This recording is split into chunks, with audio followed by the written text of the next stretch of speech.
Coucou, on revient à Albert, mais cette fois, je vous avais promis ce matin qu'on allait certainement faire un petit bricolage. Alors voilà, c'est maintenant le moment petit bricolage avec Albert. Dans le poulailler, il y a un gros nuage de fumée. Et tous les animaux se mettent à tousser. Un minuscule poussin tout mignon et tout rond descend alors du plafond en parachute. Alors, maîtresse Audrey et moi, nous vous avons envoyé un coloriage d'Albert en parachute. J'espère que vous vous êtes douté de quelque chose. Eh bien, c'est maintenant que ça arrive. On vous propose de réfléchir un petit peu ensemble comment fabriquer un parachute. Si on était en classe, on vous aurait dit, eh bien, nous aussi, on va chercher pourquoi Albert est arrivé en parachute. Alors, je vous demande 2 secondes de réfléchir, à votre avis, pourquoi il est descendu en parachute. Je vous vois là, je te vois Augustin, tu es en train de chercher des choses compliquées. Et toi, Gabriel, et toi, Raphaël, ah, ça y est, vous avez peut-être trouvé. Et, ah, Nathan, Antoine chez les moyens, ah, ça vous interpelle tout ça. Alors, moi, je pense que quelqu'un a trouvé. Imaginez s'il n'était pas attaché avec son parachute. Qu'est-ce qui lui arriverait?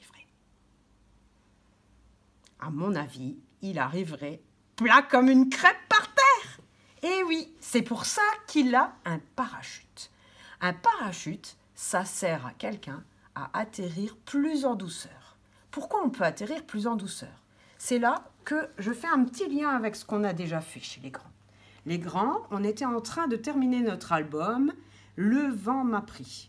Et je ne sais pas si vous vous souvenez bien, au début de la séance, on s'est demandé « mais qu'est-ce que c'est le vent ?» On ne le voit pas.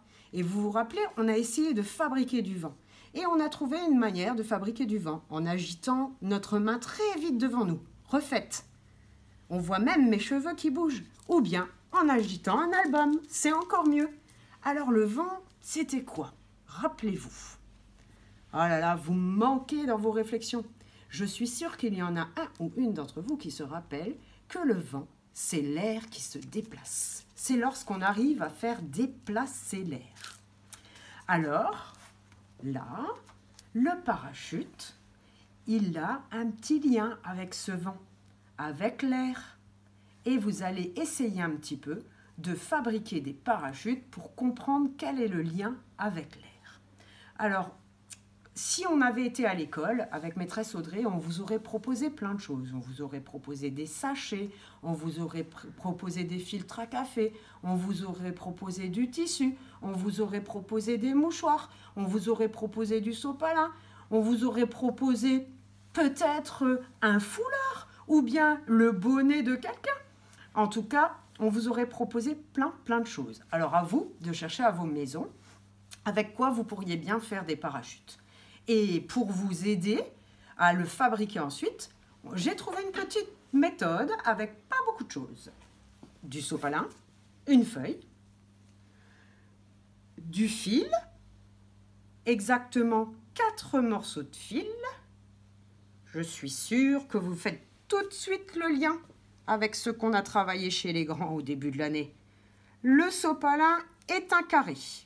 Un carré à 4 côtés. Et il a aussi 4 sommets. 1, 2, 3, 4. Dans ma fabrication, ce sont les sommets qui vont m'intéresser. Donc, j'ai fait autant de fils que de sommets. Je peux accrocher un fil à ce sommet, un fil à ce sommet, un fil à ce sommet, et enfin, un fil à celui-ci. Alors, j'ai un petit peu réfléchi quand même. J'ai fait quelques essais. Pas sûr que ça fonctionne? Ben, ça sera ma petite blague de tout à l'heure. J'ai pris la décision de faire un fil de 30 cm de long. Donc, je prends une règle. Vous demanderez à vos papas et vos mamans où il y a écrit 30, on coupe. J'ai fait 4 fils de 30 cm. Ensuite, pour accrocher les fils au sopalin, pas très difficile. Tu pinces comme quand tu tiens ton stylo à billes avec ton index et ton pouce. Et tu tournes en tire-bouchon. Tu fais la même chose avec chacun des 4 sommets.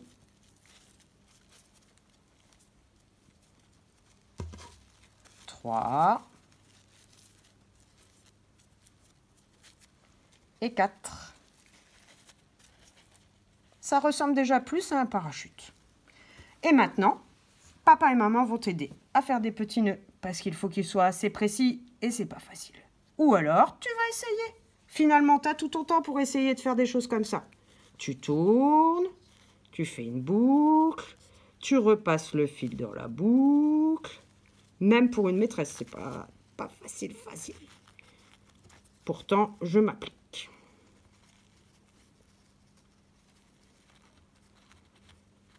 Et tu tires.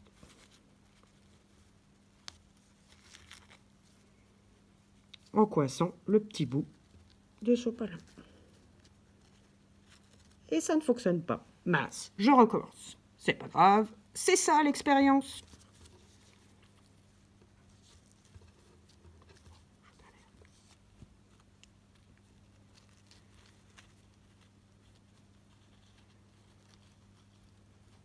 Et voilà. Le deuxième.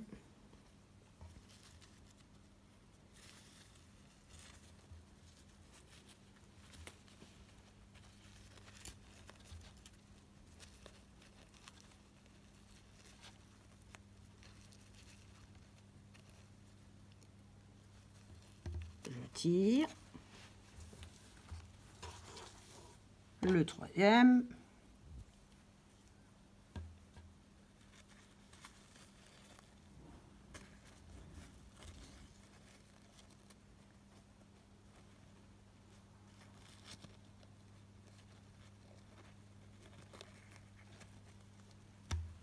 Et le dernier, le quatrième.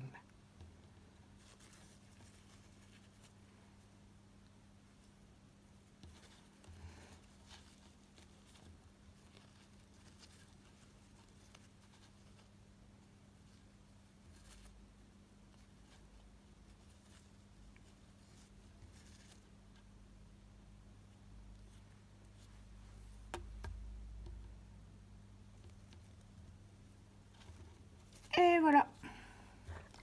Maintenant, il faut que chaque fil se rejoigne. Tu mets les 4 petits bouts ensemble.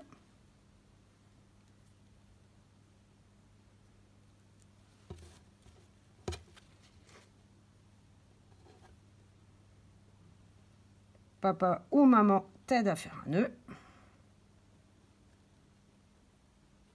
Avec les 4 d'un coup.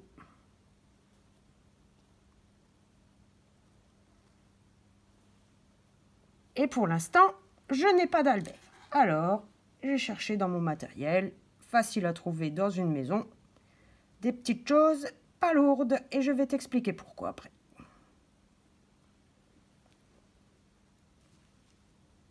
Un trombone. Je peux l'alourdir, je pense, un petit peu avec un deuxième. Et peut-être encore un peu avec un troisième. Imagine si je dessine Albert, que je le découpe et que je l'accroche. Ça fera un parachute pour Albert. Voyons s'il fonctionne. Ça peut être le bêtisier. Mais c'est pas grave, je sors déjà tous les parents qui rigolent et ça me fait plaisir de savoir que j'anime les familles. Essayons. Je vais monter. Voilà. Je vais lancer. Ah, il ne fonctionne pas. Il faut que j'essaye une autre technique. C'est ça la maternelle. Sans que ça s'en mêle. Je remonte.